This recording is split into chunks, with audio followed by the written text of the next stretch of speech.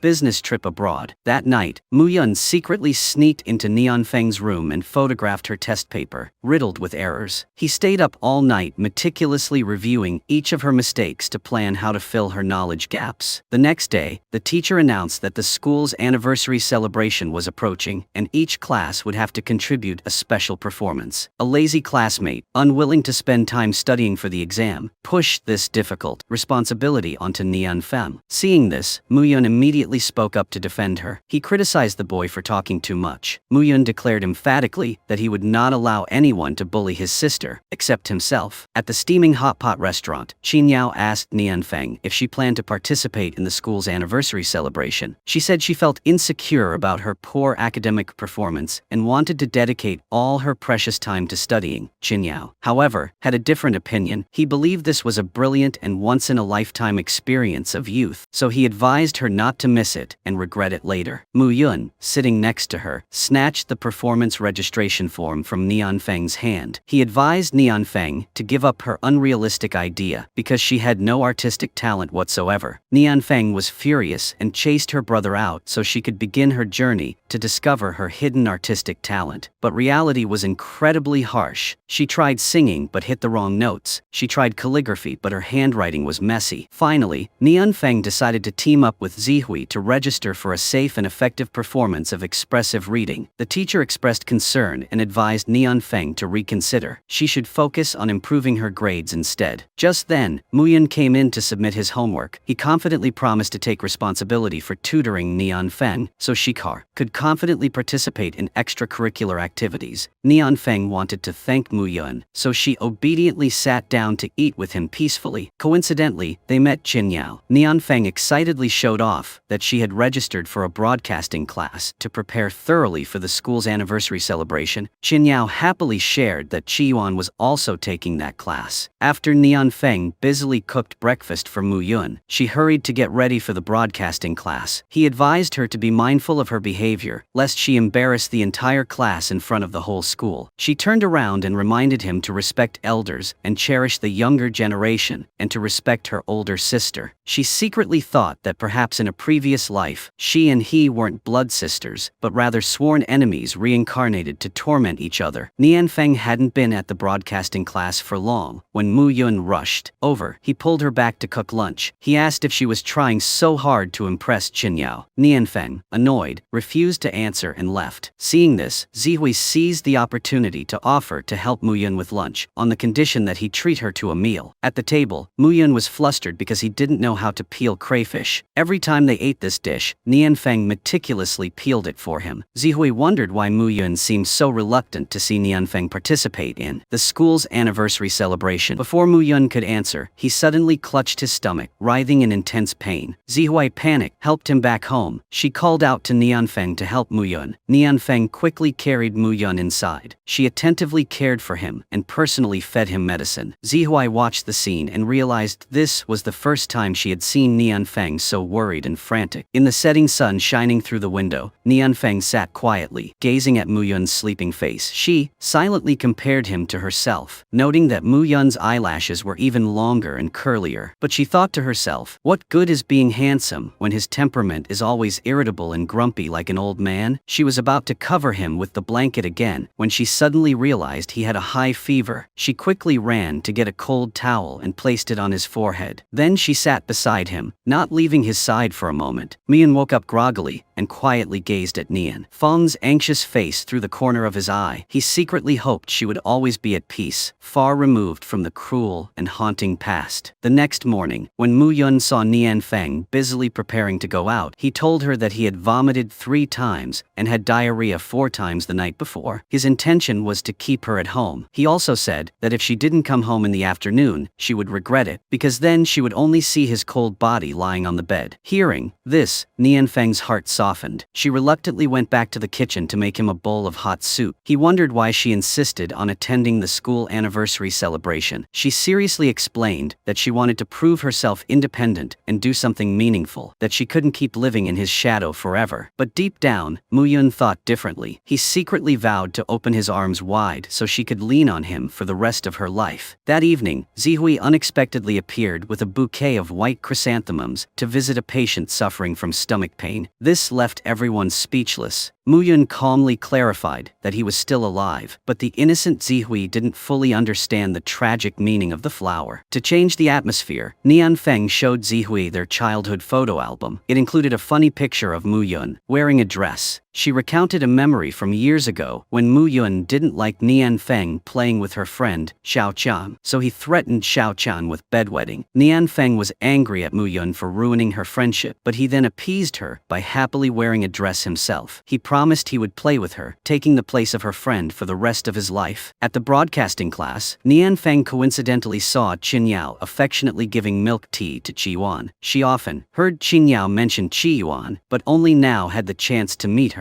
Upon hearing Nianfeng introduced as Muyun's older sister, Qiyuan immediately made a sarcastic remark, claiming Nianfeng was not even a fraction as good as Muyun. Qiyuan even advised Nianfeng against trying to learn broadcasting, warning her that she would be humiliated in front of the entire school. Just then, Muyun appeared like a god. He coldly declared that his sister's actions were none of his business. He sternly warned Qiyuan never to look down on anyone's efforts. Qiyuan quickly explained that she was studying that major and understood the difficulties, having only offered good advice to Nianfeng. Muyun insisted that Nianfeng was very capable and didn't need anyone to worry about her. He then turned to Nianfeng, offered her a lozenge, and kindly reminded her to take care of her voice. Seeing this, Zihui pretended to cough to ask for a piece of candy, but Muyun flatly refused without hesitation. This instantly froze her fragile, girlish heart. That evening, Nianfeng brought hot fried rice into Muyun's room, but she found him asleep at his study desk. Around him were numerous notebooks meticulously filled with notes titled, "Sprint for the College Entrance Exam," all dedicated to Su Nianfeng. Moved by his thoughtfulness, she gently touched his straight, high nose. Just then, he opened his eyes. Both were embarrassed and awkwardly pretended nothing had happened. The next day in class, Nianfeng was praised by her teacher for her improved pronunciation. She happily called Diyin to share the good news. But the person who answered was Diyin's father. He choked back tears as he delivered the bad news that Diyin was in the emergency room. Seeing Nianfeng rushing off in the night, Muyun chased after her. He asked her why. Nianfeng admitted that she was both foolish and insecure. Only Diyin had faith in her. Therefore, upon hearing that Diyin was in critical condition, she insisted on visiting him immediately. Muyun didn't say another word after hearing this. Despite losing a slipper, he resolutely took her to the hospital safely. Upon seeing Nianfeng, Diyin's father recognized her immediately. He often heard his son mention her name with gratitude. Diyin's father confided that his son had been sickly and had no friends since childhood. But, since Diyin met Nianfeng, his life had become much brighter. Diyin's father said that he suffered from severe dilated cardiomyopathy and could pass away at any moment. When Nianfeng entered the hospital room, she reproached Diyin for keeping his illness a secret. Diyin smiled weakly and replied that he considered her a good friend and didn't want her to worry. Moreover, since the age of 10, he had already resigned himself to carrying this hanging death sentence. Moved by their sincere friendship, Nianfeng decided to reveal her own secret. She recounted that she frequently dreamt of being in a car involved in a horrific accident, but she couldn't remember the face of the person sitting next to her. She longed to study medicine to unravel this mystery, but her limited abilities prevented her from doing so. Diyin encouraged Nianfeng, saying that his survival was already a medical miracle. This proved that if Nianfeng persevered and worked hard, she would surely create her own miracle. At that moment, moment, Mu Yun entered, bringing them hot porridge. On the way home, Nian Feng chuckled as she looked down at Mu Yun's oversized slippers. She secretly took a picture of him, a breathtakingly handsome moment. She thought to herself that even in his shabby slippers, he still looked chic and radiant, as if he were walking the catwalk. She told herself that she must have saved the world in a previous life to be so lucky to have such an outstanding younger brother in this life. He was dedicated to helping her with her studies and was also willing to take her to the hospital in the middle of the night, saying that just moments ago she was as fierce as a tiger, but now she was obediently sitting behind Mu Yun on his motorbike like a kitten. He urged Nian Feng to get on the motorbike and sped off, leaving Mu Mu standing there bewildered. Mu Yun was always like that. He silently cared for Nian Feng in his own way. He was a man of few words but full of actions. That night, he secretly placed his notebook on the table and sat quietly watching Nian Feng sleep soundly. He blamed himself for not truly understanding her feelings. Although his way of showing concern wasn't as gentle and romantic as she'd hoped, he would wholeheartedly and unconditionally support her in whatever she wanted to do. Nian Feng lay in bed pretending to sleep, but in reality, she had heard Mu Yun's heartfelt and touching whispers. The next morning, she made a new cake named Keep Going to give to Mu Yun. He tasted it and objectively commented that she'd added a little too much cocoa and the cream wasn't whipped to a smooth consistency, but overall, the cake was still edible. Just then, a scene of a singer performing on stage was playing on TV. Nian Feng wished she could be as thin as that. Mu Yun reminded her that the cake contained a lot of calories. Nian Feng happily made a finger heart and thanked him for his loving, albeit somewhat blunt advice. Mu Yun reached out and caught it, pretending to cherish and admire her invisible heart. She began her rigorous weight loss campaign, but after only 10 minutes of exercise, she was already out of breath. Mu Yun showed no mercy, picking Nian Feng up and forcing her to run for a full 120 minutes before resting. Nian Feng went home and watched movies for entertainment, sometimes dozing off, sometimes sobbing with emotion, but her mouth was still working at full capacity, constantly adding calories to her diet. When Qin Yao met Nian Feng at school, he gave her a high-quality microphone to help with her broadcasting studies. He vaguely explained that he had bought one for Qi Yuan, so he conveniently bought one for her as well. That afternoon, watching Nian Feng diligently practicing reading in front of the deserted stadium, Mu Yun stood from afar, reminding her to straighten her back and hold her head high to project confidence. Mu Yun brought breakfast and urged her to eat quickly. Nian Feng apologized apologetically, saying that she had been too busy to cook for him in a long time. Finally, the big school anniversary celebration arrived. Seeing Nian Feng dressed impeccably in her performance dress, Mu Yun called her over. He slowly approached and placed his hand on her shoulder, worried she might suffocate from buttoning her dress too high. He gently unbuttoned the top button to make her more comfortable. He advised her to wear her uniform for safety and neatness, but she wanted to take this rare opportunity to be a little rebellious. In the end, she had to listen to him. She grudgingly put on her uniform while complaining about how much time it took to do her makeup. Just then, the homeroom teacher rushed in to announce that a high-ranking official from the Ministry of Education was attending. Therefore, the teacher strictly required all students to go without makeup and not wear anything outrageous. Mu Yun went to see Nian Feng and made her review her lines one last time. As expected, due to nervousness, Nian Feng forgot her lines. She frantically searched her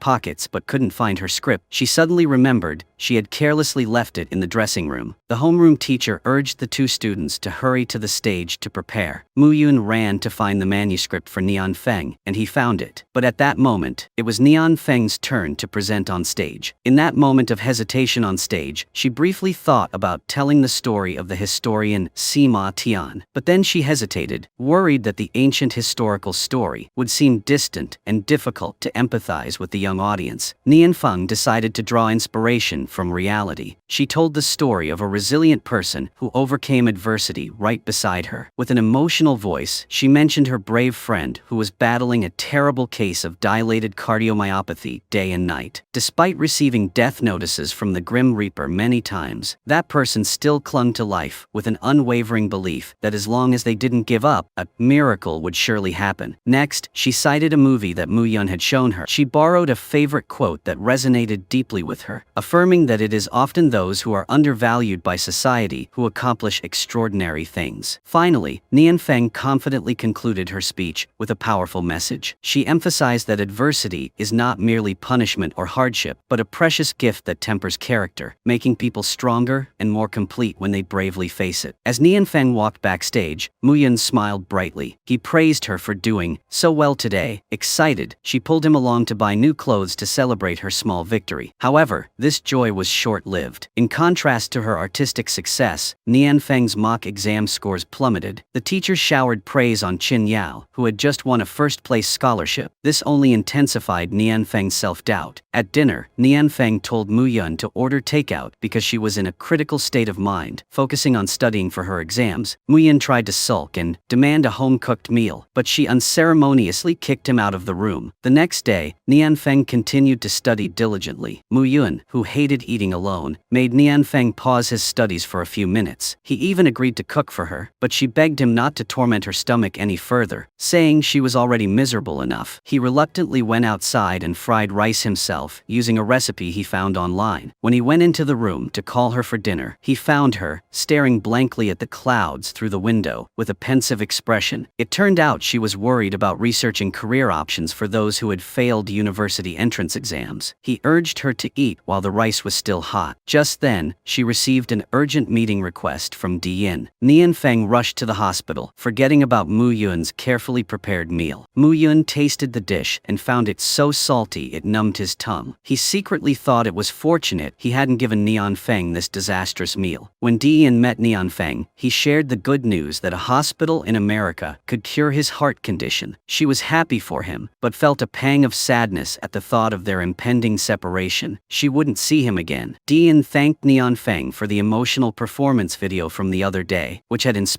strengthened him greatly. Only then did Nianfeng realize that Muyun had secretly recorded the video and sent it to Dian. At home, Muyun was anxiously waiting for Nianfeng to return. Hearing familiar footsteps outside the door, he quickly pretended to stand up to fix the light bulb to hide his anxiety. Then he sat down to play games but forgot to turn on the TV screen. When Nianfeng entered, she chuckled, knowing he was waiting for her. Overwhelmed with emotion, she hugged him tightly. She thanked him for making the video to encourage Dian and herself. She felt incredibly happy and lucky to have the best younger brother in the world. The two of them sat together watching cartoons. Nianfeng confided that she was feeling down and uncertain about her future. She wanted to study medicine to save lives, but her current academic performance was 500 times below the standard. It was like Muyun trying so hard but still not knowing how to cook. Muyun gently patted Nianfeng's head. He urged her to go to bed early to take care of her health. The next morning, Muyun woke up early to prepare breakfast. He wanted to prove to Nianfeng that with enough effort, anyone could turn their weaknesses into strength. He believed that if he could cook well, she could also get into a prestigious medical school. He showed her the recipe notes plastered all over the kitchen while he practiced cooking. Understanding his sincerity, she smiled happily. She complimented him on becoming increasingly handsome and talented. During literature class, the teacher praised Nianfeng's emotional essay about her dream of becoming a doctor. The classmates whispered and wondered if Nianfeng was being overly delusional by wanting to enter medical school. Muyun immediately stood up to defend Nianfeng. He emphatically declared that no one had the right to belittle another's legitimate dream. He asserted that a person truly shines not when they declare their dream, but in the process of relentlessly striving for it. He had witnessed Nianfeng's growth and daily efforts, so he was confident she could achieve a miracle. She was deeply grateful for his protection. She began her arduous last-minute exam preparation plan. Muyun confiscated all her cheesy romance novels so Nianfeng could focus entirely on her studies. While Nianfeng was researching the medical school admissions cutoff scores, she received a message from Dian. He said he had carefully examined her symptoms. He found that she exhibited behaviors very similar to sleepwalking. Nianfeng then took a picture of the position of her slippers before going to bed so she could verify it herself. The next morning, Nianfeng woke up surprised to find Muyun sleeping on the floor again. Seeing that her slippers were no longer in the same position as the night before, she was shocked and wondered if she had really been sleepwalking. Muyun woke up and took the opportunity to remind Nianfeng to stop watching Korean dramas Cdramas and reading romance novels online. Knowing that Nianfeng often overslept in class due to fatigue, Muyun announced that the school would be going on a museum trip the next day. At the same time, he didn't forget to jokingly remind her to wipe the drool from the corner of her mouth. When Nianfeng arrived at the Museum of Life Sciences, she was bewildered to find none of her classmates there. Just then, Qingyao called, wondering why Muyun hadn't come to the Museum of Natural Sciences. At this moment, Nianfeng realized that Muyun had deliberately taken her to the wrong place to help her better understand her sleepwalking disorder. He recalled that every night when she had an episode, she would unconsciously wander around the house in a state of uncontrollable agitation. Therefore, he was extremely worried. He quietly raised his camera and captured the moment she was intently taking notes about the illness. Before Dian went to America for treatment, Nianfeng wanted to buy him an e-reader as a meaningful farewell gift. However, she couldn't use her and Muyun's shared funds, as it included Muyun's living expenses. Zihui generously offered to lend Nianfeng money, but she politely refused, fearing that money matters would damage their friendship. Just then, she received a flyer advertising modeling for a painting studio with an attractive salary. When she accepted the job, Nianfeng was a little nervous, but the owner fairly paid her 500 yuan for 8 hours of hard work. However, at the end of the evening, he had ulterior motives, offering to drive her home. Remembering the horrifying news about the recent sudden disappearances of many female students, she was terrified and tried to run away. At home, Muyun waited and waited, but Nianfeng didn't return, so he anxiously called Zihui. He then learned that Nianfeng had gone to work as a model for an art studio. He rushed to the location Zihui had sent him, but when he arrived, he only found Nianfeng's stuffed rabbit lying there. He called her, but she didn't answer. He panicked and searched everywhere in vain. Just then, Nianfeng shared her location over the phone. It turned out she had luckily managed to get a taxi, but as soon as she got in, she fainted from exhaustion and fear. Muyun found Nianfeng and profusely thanked the driver. Then he carried her home. After putting her to bed, he gently told her that if she was scared, she could call him anytime. He decided to sleep on the living room sofa, so he could easily take care of her when needed. That night, she sleepwalked again. She kept unconsciously calling for help. Muyun rushed over, put his arm around her shoulder, and reassured her that he was there. Then he gently guided her back to her bedroom safely. The next morning, she knew Muyun had stayed up all night worrying about her. Nianfeng apologized. She recounted how the art studio owner had acted maliciously the previous night, frightening her, which was why she had to take a taxi and run away. Muyun, with a stern face, a firm voice, demanded that Nianfeng never be so reckless again. When Nianfeng arrived at the hospital, she respectfully presented the e-reader to Dian. Muyun, standing beside her, teased her, saying that Nianfeng had almost lost her life trying to earn money to buy this precious gift. Nianfeng quickly changed the subject. She took out a cake and offered it to Dian. Muyun quickly snatched it so he could taste it first to see if it was poisoned. Nianfeng thoughtfully recounted that the day before fainting in the taxi, she had dreamt of a horrific traffic accident. The feeling was so real, as if she had actually experienced it in the past. Muyun entered the hospital room and reminded Nianfeng to stop reading trashy online novels and focus on her studies. Dian, standing nearby, could only chuckle as he watched Nianfeng and Muyun constantly argue whenever they met. The next day, the school posted a notice about the university entrance exam location. Nianfeng pretended to be regretful that she couldn't take the exam at the same school as Muyun, thus putting a perfect end to her 3 years of high school. She turned to comfort him, promising that she would still cook him a top-quality breakfast every day. Just then, the teacher handed out the English listening test. Nianfeng had forgotten her earphones, so she shamelessly borrowed Muyun's to share. Seizing the opportunity, he deliberately shortened the length of the earphones, forcing Nianfeng to lean her head close to his chest in order to hear the exam. When Nianfeng returned to class, a junior asked her to deliver a graduation gift to Muyun. The girl shyly confessed that she knew she couldn't get into Tsinghua University, so she hoped the teddy bear could be there for Muyun in her place. Nianfeng was surprised and asked how she knew Muyun would be applying to Tsinghua. The girl revealed that she had seen Muyun's name prominently displayed on the list of students admitted directly to the prestigious Tsinghua University. Hearing this, Nianfeng felt felt secretly pleased. She thought to herself, now I definitely won't be able to attend the same university as Mu Yun anymore. After class, Nianfeng scolded Mu Yun for hiding his admission from her. However, she sincerely wished him success in his studies and a smooth entry into the most prestigious university in the country. Miss Su and his wife, knowing their children were about to take the important university entrance exam, put aside their busy work to come home and support them. Mr. Su personally went into the kitchen to cook a lavish meal to celebrate the two students' success in the entrance exam. Before the exam, Mu Yun affectionately reminded Nianfeng to study 3 times harder than usual. He gently patted her head and made her promise to keep her word. On the day of the airport to see Di Yin off to America for medical treatment, Nianfeng was so nervous that she mistook the flight number. She arrived 3 hours early and fell asleep on Mu Yun's shoulder, exhausted, but in the end, she waited for Di Yin to appear. She affectionately reminded him to take care of his health and not to secretly eat fast food. She also didn't forget to thank him for always believing in and encouraging her throughout this time. When it was Mu Yun's turn, he replaced words with a rather awkward hug for Di Yin smiled and said goodbye to his 2 friends, promising to meet again. The college entrance exam officially began. Behind each student was an incredibly strong support system. Amidst the sweltering heat of summer, they patiently waited to welcome their children back into their loving arms. No matter the outcome, no one would regret it, because hard work will always be rewarded. In the end, Nianfeng scored nearly 500 points and was admitted to Mingshan University. She vowed to remember this brilliant summer forever, a summer filled with faith in a bright future. On her first day at Mingshan University, Nianfeng reminded Mu Yun to be polite to the seniors at Tsinghua. She carefully slipped him a bottle of vitamin C to boost his immunity and fish oil to improve his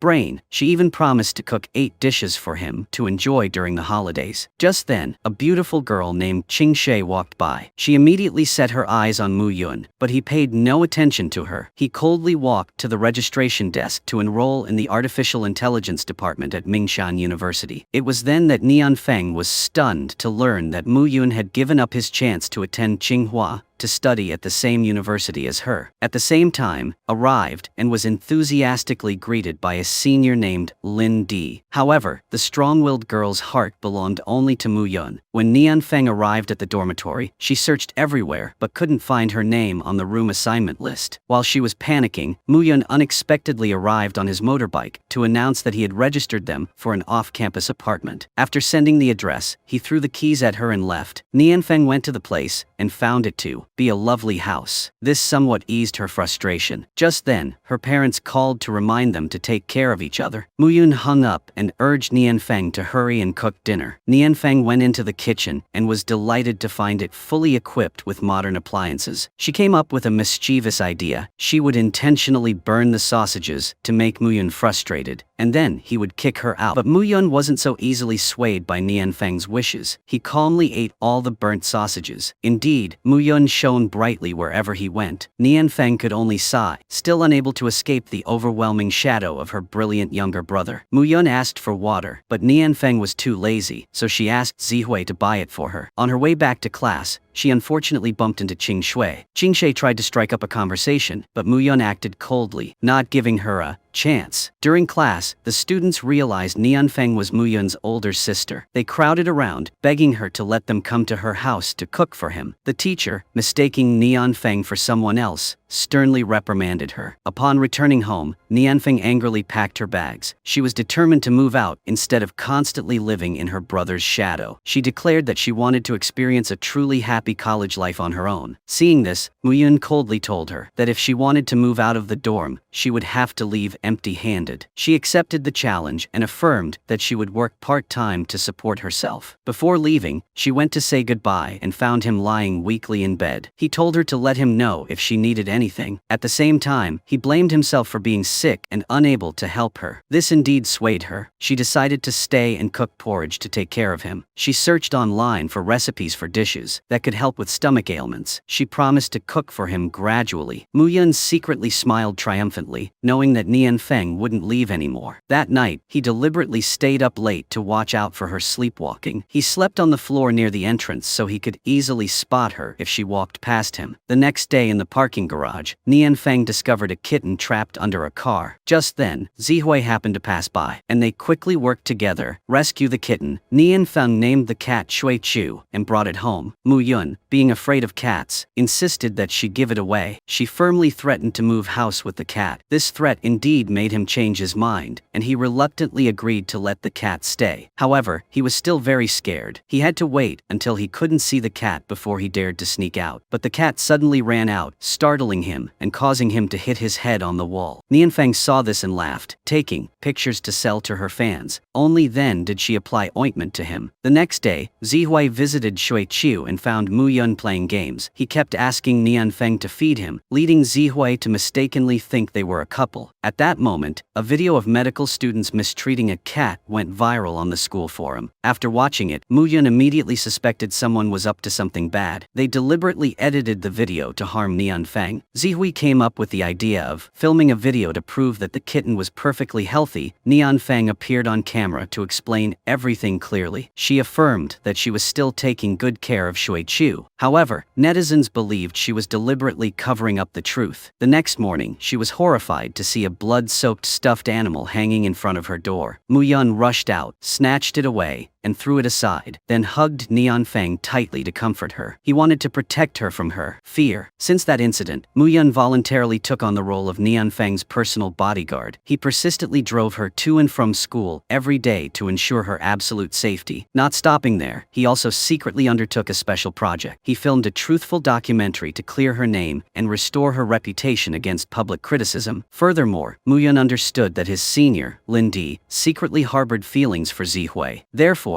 Mu Yun cleverly enlisted Lin Di's help to publicly express his trust in Nian Feng. Mu Yun wanted to leverage the close relationship between Nian Feng and Zihui to solidify everyone's trust. Finally, Mu Yun's tireless efforts paid off. The online community began to change their attitude after watching his emotional and authentic documentary. They not only exonerated Nian Feng, but also praised him as a kind and benevolent cat-saving angel. Nian Feng was overjoyed. In that moment of happiness, she unexpectedly gave him a kiss to thank him for his good behavior and selfless help. Just when joy was overflowing, a coffee shop owner called, expressing interest in adopting Shui Chu the kitten. Upon arriving to deliver the cat and seeing Nian Feng reluctant to part with her little friend, the owner generously offered her a part-time job at the shop so she could care for it. Coincidentally, Shui also came to the shop to buy coffee. She pretended to trust and support Nian Feng, but in reality, she was the anonymous person behind the defamatory video posted on the school forum. Mu Yun, with his innate intuition, warned Nian Feng to be extremely vigilant and stay away from Shui. Sensing that this girl was very dangerous, while Nian Feng was working at the shop, she noticed a mischievous child holding scissors and trying to cut Shui Chu's whiskers. She panicked and rushed to stop the child, causing the child to cry in fear. The child's mother, seeing her child crying, made a fuss and demanded her rights. The shop owner, wanting to appease the customer, roughly snatched the scissors from Nian Feng's hand. At this moment, Nian Feng realized that his adoption of Shui Chu was ulterior motive. He only wanted to exploit its cuteness to attract customers. Deeply disappointed and angry, she flatly declared she no longer wanted to work for such a person. She resolutely carried Shui Chu away. The shop owner immediately turned hostile and threatened her, saying she had violated her employment contract and would have to pay a huge sum of 50,000 yuan in compensation. Meanwhile, at school, Mu Yun was preparing for an important presentation before two leading scientists in the world. The entire team placed their hopes and expectations on him to win a ticket to the prestigious international robotics competition. Just then, Nian Feng called him for help. Without hesitation, he asked a friend to give the presentation in his place. Then, he rushed to rescue Nian Feng. As Mu Yun arrived, he was met with the sight of little Nian Feng protecting a poor cat with outstretched arms. Childhood memories flooded back vividly. He fondly recalled how Nian Feng, as a child, had been just as strong and courageous, standing up to protect him from bullies. Without hesitation, he confronted the greedy innkeeper. His cold gaze and sharp voice rang out. Mu Yun sternly warned him that a contract signed based on deception by one party was completely invalid under the law. Furthermore, Mu Yun emphasized emphasized that the innkeeper's unlawful detention of Nian Feng was a serious violation of her personal freedom. Nian Feng, standing beside him, said she would call the police. Thumber. The innkeeper was terrified and speechless. He reluctantly allowed them to leave. On the way home, Nian Feng thanked Mu Yun on behalf of Shui Chu. She begged him to try touching the cat's soft fur, believing that its softness could soothe even the hardest hearts. Mu Yun smiled gently and stroked Nian Feng's head, whispering that her hair was far more soothing to him than the cat's fur. However, she persisted in wanting him to open up. She wanted him to be closer to this adorable little cat. Since Mu Yun joined the Mingshan University basketball team, the team had been infused with new energy. The entire team achieved resounding success and excelled in the provincial-level student tournament. The coach had absolute faith in him and decided to give the captain's armband to Mu Yun, replacing Lin Di. When they returned to the locker room, Lin Di blocked Mu Yun's path with an unpleasant attitude. He had heard rumors that Zi Hui was dating Mu Yun. Adding to his frustration, Mu Yun's usurpation of the captaincy deeply wounded his pride. Mu Yun calmly clarified that he had no special feelings for Zi Hui. He frankly challenged Lin Di to compete fairly on the field, with genuine skill instead of causing trouble behind the scenes. When Mu Yun left, Zi Hui was waiting for him at the gate. He coldly ignored her. He called Nian Feng, urging her to bring him lunch. Today, Nian Feng had specially prepared a delicious seafood fried rice to nourish Mu Yun after his strenuous training sessions. Zi Hui looked at the appetizing lunchbox in Mu Yun's hands with bitterness. She bitterly realized that, for this young man, the delicious food cooked by Nian Feng held a stronger appeal than her own stunning beauty. The next day, Zi Hui persuaded Nian Feng to come to the stadium to cheer them on. Seeing this, Mu Yun coldly instructed that once Zi Hui had brought the water, she should immediately take Nian Feng and leave. Zi Hui happily brought lots of snacks to win Mu Yun's favor, but he didn't even glance at them. He was only focused on instructing Nian Feng to remember to cook him a spicy stir-fry that evening. On the training field, Mu Yun, on behalf of the coach, instructed the team members on new tactics. But because they were still angry about Lin Di's dethronement, none of them cooperated with Mu Yun's instructions. Meanwhile, Zi Hui was determined to learn how to cook to conquer Mu Yun's picky stomach. She lied, saying that Nian Feng had praised Mu Yun's handsomeness on the basketball court, so she had gotten 2 tickets to cheer him on at the upcoming provincial student tournament. When Mu Yun entered the room, he saw Nian Feng searching for part-time jobs online. He wondered why she was in such a hurry to move out. She explained that she only wanted to work part-time to gain social experience and become more independent. Hearing this, he felt somewhat reassured. He enthusiastically helped Nian Feng screen for suitable jobs. After a tiring day of interviews, she sighed in frustration because she had been flatly rejected 15 times. Mu Yun comforted her, criticizing the recruiters for making a mistake in overlooking such a talented person. After class, the professor called Nian Feng aside to praise her excellent essay. He revealed that he was researching an important project on cardiovascular medicine and wanted to take his outstanding student to a seminar in the US to broaden her horizons. Just as this golden opportunity presented itself, Zi rushed in with the bad news that Mu Yun was in danger. Nian Feng hastily abandoned her important conversation with the professor and rushed to the basketball court to save Mu Yun. When she arrived, she witnessed a horrific scene. A group of people were attacking Mu Yun. Coincidentally, Ouyang Yu, the CEO of Ouyang Group, was also present at the scene. He sternly declared that he would withdraw all sponsorship from the team due to this unsportsmanlike conduct. After everything was resolved peacefully, Nian Feng took the battered Mu Yun home. She made him wash the dishes to repay her for saving his life. She sadly recounted how Professor Fan had intended to take her to America for a conference, but because she was so preoccupied with saving him, she had rudely left midway. This deeply disappointed the professor. At the dramatic provincial college basketball tournament, Mu Yun displayed sharp tactical thinking by meticulously analyzing the strengths and weaknesses of his opponents. He thoroughly studied their playing style and devised the most suitable countermeasures. The coach hoped his students would put aside personal animosities and fight with all their might, guided by their captain's strategy. Ouyang Yu also quietly came to watch the game, but his eyes weren't focused on the dramatic plays on the court. Instead, he was intently admiring Nian Feng's radiant smile in the stands. Under Mu Yun's skillful leadership and cohesive teamwork, the Mingshan basketball team achieved a convincing victory. Amidst resounding cheers, Nian Feng was about to run down to the court to congratulate Mu Yun, but she saw Qing She, giving him flowers. He coldly ignored her vibrant bouquet and went straight to Nian Feng. He asked if she had taken any good photos of him. She scratched her head and smiled. She honestly admitted that the photos were a little bad, but she had taken them with all her heart. Qing She didn't give up and approached Nian Feng, inviting her to join the basketball team's grand victory celebration. Mu Yun immediately politely declined on Nian Feng's behalf, saying she had to go home and cook dinner for him. However, Nian Feng wanted to use this rare opportunity to help Mu Yun reconcile and strengthen his bond with his teammates, so she proactively brought him along to the party. During the celebratory meal, a team member stood up to raise a glass and thanked Mu Yun for his tolerance. He had set aside personal animosities to lead the team to glory. Qing She delicately asked Mu Yun to serve her food, but he coldly replied, telling her to turn the glass table and get it herself. Conversely, remembering that Nian Feng was engrossed in conversation and hadn't eaten yet, he thoughtfully picked the best dishes and put them in her bowl. Seeing this, Qing She subtly complimented Mu Yun, saying that he cared for Nian Feng meticulously, just like a loving couple. Zihui, sitting next to her, also commented that Mu Yun and Nian Feng had grown up together since childhood, inseparable, so their closeness was normal. Seeing Mu Yun get up and leave, Qing She quickly followed him. She used her poor health as an excuse to ask him to teach her basketball to improve her fitness. Mu Yun nodded in agreement, much to Qing She's delight. She thought she had found her target. Unexpectedly, upon returning to the table, he boldly announced that he had assigned the entire basketball team to take turns enthusiastically teaching Qing She how to play. Seeing that it was getting late, he pulled Nian Feng aside and left Qing She behind. When they arrived home, Nian Feng and Mu Yun were exhausted, so they collapsed onto the comfortable sofa. Nian Feng felt happy and relieved that Mu Yun had finally integrated and become closer to his teammates. Just then, her phone rang with a message announcing her acceptance for a new job. She jumped for joy, hugging Mu Yun tightly and shouting excitedly. But then they suddenly pulled away awkwardly, realizing how close they were. The door unexpectedly opened, and their parents came in to visit. This made the atmosphere even more awkward. The next morning, Nian Feng nervously arrived at the Ouyang Group headquarters to start her job. She didn't expect the powerful boss there to be Ouyang Yu, the kind man who had adopted the cat Shui Chu. She timidly bowed her head and apologized for being 7 minutes late. Ouyang Yu smiled reassuringly. He said he understood her fear of cars and was completely sympathetic. Furthermore, he was aware of her excellent high school academic record. He explained that because he was hiring a close assistant, he had to thoroughly investigate each candidate's background. He appreciated her medical knowledge and excellent cooking skills. She perfectly fit his demanding requirements. Her main job would be managing his busy schedule, and especially, she would have to cook for him every weekend. When Nian Feng returned home from school, Mu Yun announced that Qin Yao would be coming to their house for dinner that evening. Nian Feng excitedly invited Zihui to join her in celebrating her new job. Upon hearing that Nian Feng had been hired as the personal assistant to CEO Ouyang, Mu Yun recalled meeting him at the basketball court with an unfriendly look. Mu Yun worried and advised Nian Feng against taking the job. However, Nian Feng optimistically thought she might not even survive the rigorous 1-month probationary period, so she decided to give it a try. Perhaps it would be a good opportunity. Before opening the door to welcome Qin Yao, Zihui helped Nian Feng get a makeover. When the door opened, Qin Yao was pouring his heart out to Mu Yun. He recounted how, ever since officially falling in love with Qi Yuan, he had devoted himself completely to her, but in return, she remained indifferent and cold. Mu Yun noticed a worm in Nian Feng's eye and reached out to remove it. It turned out to be a pair of false eyelashes that Zihui had just attached. Qin Yao chuckled and complimented Nian Feng, saying she looked very pretty with her makeup on today. Zihui seized the opportunity to ask Qin Yao if he felt any romantic feelings. He honestly replied that he was dating Qi Yuan, so he couldn't possibly be attracted to anyone else. Zihui angrily criticized his poor eyesight, saying he couldn't see a girl worthy of love right in front of him. Qingyao admitted that Nianfeng was a good person, but his feelings were hard to control. Hearing this, Nianfeng ran outside. Qingyao tried to chase after her, but Muyun stopped him. He followed her and then sat beside her, silently listening to her cry. Nianfeng sobbed, nestled in Muyun's arms, and demanded that he comfort her. He held her, secretly thinking that he truly wanted to hold her like this for the rest of his life. She sadly realized that her current feeling of heartbreak was more like shame than suffering. Muyun believed that Nianfeng didn't really understand Qingyao at all. She was simply projecting all her fantasies of a beautiful first love onto Qingyao. Hearing Nianfeng complain of being tired, Muyun immediately picked her up and took her home. On the way, he secretly vowed to himself that he would protect this girl forever. The next day, when Qingshe met Muyun in the cafeteria, she continued her advances by offering him a drink. He maintained his cold and indifferent attitude, ignoring her. He moved to an empty table to wait for Nianfeng. Qingshe watched him with jealous eyes, realizing that Muyun was only gentle with Nianfeng. Zihui approached Nianfeng to persuade her to participate in the school's arts competition. Nianfeng said she still had a lot of homework to do, but when Muyun casually mentioned that the first prize was 10,000 yuan, Nianfeng immediately changed her attitude. She calculated that the money would surely be enough to cover the cost of attending a medical conference in America. Therefore, she agreed to register for a modern dance performance with Zihui. Seeing Nianfeng enthusiastically preparing for the competition, Xiaoqing introduced Qingshui as the head of the Arts and Culture Committee of the Student Council. Qingshui, feigning friendliness, asked Xiaoqing to add Nianfeng on WeChat so she could easily inform her of the time and location of the competition. On the day of the competition, Xiaoqing hurriedly dragged Nianfeng onto the stage. The entire hall buzzed with whispers because they saw Nianfeng dressed as if she were going out, not as if she were in performance attire. The host unexpectedly asked Nianfeng to draw a question to begin the debate segment. It was then that Nianfeng realized something was amiss. Meanwhile, on the other side of the stage, Zihui was still anxiously waiting for Nianfeng to arrive for the dance competition. When Muyun learned of the incident, he angrily confronted Qingshe, asking if she had dared to play a trick on Nianfeng. Lindi also thought Qingshe's actions were excessive, as she seemed quite close to Nianfeng. Muyun sternly warned Qingshe never to cause trouble with Nianfeng again. As he could easily see through her disgusting feigned innocence, he ran to find Nianfeng and saw her running away in embarrassment. He chased after her and comforted her, telling her there was no need to be ashamed, because most of the participants in the debate competition only cared about themselves. Moreover, being eliminated early like this was less embarrassing than standing on stage speechless. Nianfeng thanked Muyun for arranging a comfortable bed for her in hell. At the Ouyang group, Nianfeng began to learn more about the company's operations. Ouyang Yu announced that during the upcoming holiday, he wanted to send Nianfeng for training in the United States. She could also attend her dream medical conference there. Nianfeng was delighted and thanked him for his kind consideration. As Nianfeng left, Qingshe entered the room to see her brother. She questioned Ouyang Yu about why he had created such a special training plan for Nianfeng. He seriously reminded her to stay away from Nianfeng because he had decided to take responsibility for Nianfeng's life. During dinner, Muyun anxiously asked Nianfeng if she found Ouyang Yu incredibly kind. He wondered why such a large corporation boss would value a part-time assistant so highly. He advised her not to go for training in America, as he sensed something wasn't going on. Just then, Zihui ran in and fainted on the floor. Nianfeng quickly helped Zihui up. Nianfeng told Zihui to rest. Afterwards, Nianfeng texted Zihui's parents to let them know she had woken up. Zihui tearfully recounted how she hated her father because he always forced her to entertain business partners with drinks. When she angrily left, he beat her. Zihui blamed her father for only caring about money and vowed never to use a single penny of his. Zihui also shared that her mother had also been frequently criticized and beaten by her father in the past, which forced her to leave. Since then, every time her father got drunk, he would vent all his frustrations on Zihui. When Nianfeng arrived at school, she received a notice that the student council would be holding a competition for those who had failed the debate round. The contestants would draw lots to form teams for direct confrontations. Nianfeng was paired with Xiaoqing, but she couldn't reach Xiaoqing by phone. Nianfeng didn't want to give up, so she had to accept fighting two opponents alone. Seeing Nianfeng in a difficult situation, Muyun Muyun immediately stepped onto the stage. He volunteered to be her teammate. He boldly declared that if the opponent won without a fight, that victory would be insignificant. To ensure fairness, the entire hall voted to allow Muyun to participate with Nianfeng. After considering the majority opinion, the judges decided to pair Muyun with Nianfeng. After drawing the exam questions, Nianfeng and Muyun jointly defended the view that immortality is not actually a good thing. When Nianfeng was with Muyun, she seemed to gain strength. She confidently expressed her opinions in front of the crowd. After the competition, Nianfeng wanted to cook a delicious meal to treat her younger brother. She rushed to the ice cream counter to buy the durian-flavored ice cream that Muyun loved, but unfortunately, it was sold out. From that day on, Muyun persistently passed by the supermarket every day, waiting for her to buy the durian ice cream. Coincidentally, Nianfeng met Qingshui at the supermarket. Qingshui casually congratulated Nianfeng on winning the debate competition and invited her to her birthday party that evening. Zihui was nearby and, knowing Qingshui's ulterior motives, offered to accompany Nianfeng to protect her. The birthday party of the Ouyang group's heiress was incredibly grand and extravagant. Qingshui thanked Nianfeng for attending and skillfully separated her from the crowd. She then took Nianfeng to another location. Meanwhile, Muyun, after searching 8 supermarkets, finally managed to buy a box of durian ice cream. Just then, Zihui called to report that she hadn't seen Nianfeng at Qingshui's birthday party. At this point, Qingshui took Nianfeng to a private room. She played a shocking audio recording for Nianfeng. The recording revealed that Miss Zhuo, due to mistakenly trusting his close friend, Miss Su, had suffered a tragic bankruptcy. Qingshui revealed the truth. Nianfeng's real surname was Zhuo. Her parents, and Muyun's parents, had started their business together in the past. But when the company faced a crisis, Nianfeng's parents suddenly died in a traffic accident. Qingshui planted the idea in Nianfeng's mind that Muyun's family adopted her only to atone for their past mistakes and shame. Nianfeng couldn't believe her ears and panicked. Running outside, she turned to alcohol to drown her sorrows. A flood of fragmented memories from the past suddenly rushed through her mind. Qingshui still wouldn't let go. She continued to instill in Nianfeng the idea that Muyun was only being kind to her to atone for his parents' sins. She claimed that Ouyang Yu knew Nianfeng's pitiful circumstances, which was why he treated her well. Just then, Muyun appeared. He angrily pushed Qingshui away to protect Nianfeng. He snarled that no matter how beautifully dressed Qingshui was, she couldn't hide her ugly inner self. He felt disgusted to see such a hypocritical and deceitful person. In her drunken state, Nianfeng demanded that Muyun tell her the truth. She couldn't remain calm when she thought about how her family might have been harmed by her adoptive parents. She screamed, asking him how her parents had died. In a moment of Sichu Kongzi, loss of control, she accidentally pushed him, causing him to fall into a flower pot on the shelf, making his hand bleed. Ignoring the bleeding wound, he earnestly begged her to trust his parents, but she painfully replied that they were his parents, not hers. She declared that if he didn't tell her the truth, they would temporarily sever their relationship. She ran out of the house, but didn't know where to go. She stopped by the roadside and looked back at every moment. Muyun had posted on WeChat. She read his status update saying that the food she cooked was the cure for all his pain, but she wondered if those expressions of concern were truly fake. How would she face this cruel truth? As she sat numbly by the roadside, 2 thugs approached, intending to molest her. They tried to drag her into a car. Muyun appeared just in time to rescue Nianfeng. He quickly shielded her head with his hand, but they beat him severely. Luckily, a passerby saw what happened and threatened to call the police, scaring the 2 thugs away. Lying delirious in her hospital bed, Nianfeng weakly begged Muyun not to leave. She sobbed, asking him what she should do. He placed the glass of water on the table and quietly returned to his room, leaving Nianfeng heartbroken. Nianfeng woke up and remembered Qingshui's accusations. Qingshui had even presented a report proving that the car Nianfeng's father was driving that day had a technical problem. After his accident, all of his shares were transferred to the Su family. Seeing Nianfeng in tears, Muyun's heart ached as he approached. He gently wiped away the tears from her cheeks. He accidentally touched her burning skin. He was horrified to realize she had a high fever. He intended to to call a private doctor to examine her immediately. However, Nian Feng weakly pushed his hand away. She felt that this place was no longer her home, so she didn't need to bother. In her delirium, she unexpectedly looked straight into his eyes. She asked if he secretly liked her. Hearing him admit his long-hidden feelings, she felt no joy. She only reminded him of the harsh reality that there was an unbridgeable gap between them. They could never be together. Seeing Nian Feng dizzy and her body weak, on the verge of fainting from the intense emotion and her illness, Mu Yun didn't dare argue further. He quickly supported her, helping her lie down on the bed to rest. That whole night, he stayed by her side, caring for her attentively. He watched over her sleep without leaving her side for a moment, until he was exhausted and fell asleep beside her bed without realizing it. The next morning, Nian Feng woke up and gazed at the happy family photo hanging on the wall one last time. She placed the first aid kit beside the sleeping Mu Yun and quietly packed her things to leave. At Ouyang's villa, Ouyang Yu asked Qing She why she was targeting Nian Feng. He discovered she had fabricated a car accident report and even edited audio recordings to deceive Nian Feng. Ouyang Yu clarified that it was the Ouyang family who had pressured them into buying the Zhuo family's corporation years ago, indirectly causing their family's downfall. But Qing She defiantly stated that she didn't care about the truth. She only wanted to punish Nian Feng for daring to get close to Mu Yun. At school, Mu Yun pulled Qing She aside. He angrily demanded to know what she had said to Nian Feng. Qing She calmly played the edited interview recording she had created. Just then, Mu Yun's mother called, urging him to come home immediately. They were extremely worried because they couldn't contact Nian Feng. Mu Yun returned home and asked his parents if they had harmed Nian Feng's family. Mr. Su sternly warned Mu Yun not to speak carelessly. He told them to focus on finding Nian Feng first. Mu Yun ran through the streets. He even printed and distributed flyers to find her, but all was in vain. 3 days passed, and even though Mu Yun had reported to the police, he still hadn't heard any news of Nian Feng. Mrs. Su, heartbroken, texted Nian Feng, begging her to come home. But in a small, dilapidated apartment, Nian Feng was learning to live alone. She was startled to see a spider crawling on the table. She remembered how she would scream for help every time she encountered a spider. Although he teased her, he always came to her rescue. Now, with no one by her side, she had to face her fear alone. She went to school to see her homeroom teacher and asked for a few more days off to recover emotionally. She promised to try her best to catch up on her studies so that it wouldn't affect her final exams. The teacher reminded Nian Feng to call her family as soon as possible because they were worried and searching for her everywhere. When Nian Feng met Zihui, she told her friend everything. Zihui advised Nian Feng not to believe Qing Shi. Zihui suspected that Xiao Qing dragging Nian Feng into the debate room the other day was also orchestrated by Qing Shi. Moreover, everyone who watched the video ganged up to scold Nian Feng for animal abuse. Only Qing Shi was hypocritically defending her. Therefore, this was highly suspicious. On her way home, Nian Feng coincidentally met Qin Yao. Qin Yao said that Mu Yun was frantically searching for her everywhere, so Qin Yao quickly informed Mu Yun. He rushed over immediately, but the scene that met Mu Yun's eyes was Nian Feng snuggling into Di Yin's arms seeking comfort. At the restaurant, Nian Feng, as usual, prepared the dipping sauce to Mu Yun's liking. She wondered if Di Yin had found a cure for his illness. Since he had returned home so early, Di Yin sadly explained that the only way for him to survive was through a heart transplant. But the doctor diagnosed his condition as unfavorable, as he probably wouldn't make it in time for a suitable heart transplant. After Nian Feng saw Di Yin off, she walked home alone. She turned on her phone and heard dozens of anxious voicemails from her mother. Her mother was crying, begging Nian Feng to return home. Just then, Mu Yun called, but Nian Feng coldly hung up. She was completely broke, but she didn't want to go back to her dorm, so she risked sneaking into the men's dormitory to spend the night under the stairwell. The dormitory manager on patrol spotted Nian Feng and took her to the security office. Nian Feng lied, saying she was a medical student who had forgotten her ID card. The manager suddenly remembered seeing Nian Feng with Mu Yun, so he called Mu Yun to confirm. Mu Yun rushed to the security office and asked permission to take Nian Feng home. He earnestly begged her not to cause any more trouble because her parents were very worried. Just then, Di Yin arrived to pick up Nian Feng. She decided she'd rather follow Di Yin than accept Mu Yun's attention. Returning to the large, now empty and cold house house. Muyun stared blankly at the sticky notes plastered everywhere, bearing Nianfeng's familiar handwriting, his heart aching. A deep longing for the warm meals she had cooked flooded back. This contrasted sharply with the harsh reality before him, a bland, tasteless bowl of instant noodles. Unable to bear the loneliness, the next day he went to Dian's house. He was heartbroken to see Nianfeng busily preparing a lavish meal for someone else. Jealousy and a yearning for attention surged within him. He deliberately criticized everything from the dry bread and slightly burnt beef to the stale salad and the strong-smelling bitter melon juice, all just to attract her attention. Finally, he cast aside his usual cold demeanor and lowered his voice, pleading and begging her to return home with him. But she resolutely refused, declaring she would not see him again until she had thoroughly investigated the events of the past. Dian observed that Nianfeng was only pretending to be strong, but she was deeply saddened. He offered to help Nianfeng overcome her pain with Muyun. Muyun said that Qing Shui had played Nianfeng a recording of Nianfeng's father accusing his family. Dian said he had a way to verify the accuracy of the recording. Dian knew a friend who was the champion of the Chinese hacker competition. He confidently asserted that the recording's frequency had been tampered with. Only after Muyun left did Nianfeng return to Dian's house. She pretended not to care, but still inquired about whether Muyun had said anything inappropriate. Dian realized that Nianfeng actually liked Muyun very much. Dian advised her not to dismiss their long-standing relationship based solely on one side of the story. Finally, Nianfeng agreed to go home. She said she wanted to take some personal belongings, but Muyun wouldn't allow it. He urged her to sit down so they could have a clear conversation with their parents once and for all. Mrs. Su brought out an old family photo. They had been close friends since childhood, playing, studying, and even taking wedding photos together. Later, the four of them started their own businesses, but after countless hardships, Mrs. Su accidentally revealed a business secret, plunging the company into ruin. Nianfeng's parents couldn't bear to see their years of hard work go to waste, so they went everywhere to raise money. Due to driving while exhausted, Mr. Zhuo had a tragic accident. Muyun also presented evidence confirming that the audio recording in Qing Shui's possession had been edited. Nianfeng thanked them for their nurturing care, but said she needed more time to verify everything herself. Nianfeng arranged to meet Monica, the head of research at Ouyang Group. Knowing that Monica liked her brother, Qing Shui deliberately spread rumors that Ouyang Yu was particularly interested in an ungraduated intern named Nianfeng. Monica, upon hearing this, vowed to make Nianfeng regret it. The next day, when Monica went to work, she made Nianfeng handle a towering stack of documents alone. Finding the workload overwhelming, Nianfeng asked her manager for extra help. Monica coldly retorted that if Nianfeng couldn't handle it, she could resign. Monica sarcastically remarked that, since Nianfeng had been helped to get in, she should work much harder than the average person. Seeing Nianfeng exhausted, Ouyang Yu took her to a quiet bar. He personally prepared a special drink to improve her mood. Sure enough, she felt better after drinking it. Then, she became intoxicated and collapsed into his arms. In her drunken state, she confided that she was such an ordinary person that she only had one close friend. Because he had a heart condition, she decided to pursue a career in medicine. Ouyang Yu gently laid Nianfeng down on the sofa. He whispered an apology for his family's schemes. While Ouyang Yu fell asleep, Nianfeng had a sleepwalking episode. She wandered out of the house, nearly hitting her with a car. Luckily, Muyun appeared just in time and pulled her to the side of the road. Nianfeng woke up, bewildered, and asked why Muyun was there. It turned out that while drunk, she had unconsciously called him. She even made him bark like a dog before she would share her pate's location. Muyun had no choice but to comply with Nianfeng's request. He told her not to hang up until he arrived. Embarrassed, she quickly covered his mouth, not wanting him to tell her anything more. Catching his thoughtful, affectionate gaze, she quickly excused herself. He tried to stop her, but she pushed his hand away. Helplessly, he took her back to Dian's house. On the way, Muyun stopped to buy a hangover remedy for Nianfeng. He reminded her not to drink alcohol again next time to avoid dangerous incidents like the one just now. Nianfeng wondered if she was sleepwalking again. She suddenly realized that the reason Muyun used to sleep in her room was to keep an eye on her and prevent her from going out. He smiled and said that he had been used to watching over her since childhood. She thanked him. He took the opportunity to pull her into his arms. He complained that he was cold and asked her to repair repay him by warming him up. By the time Nianfeng and Muyun arrived at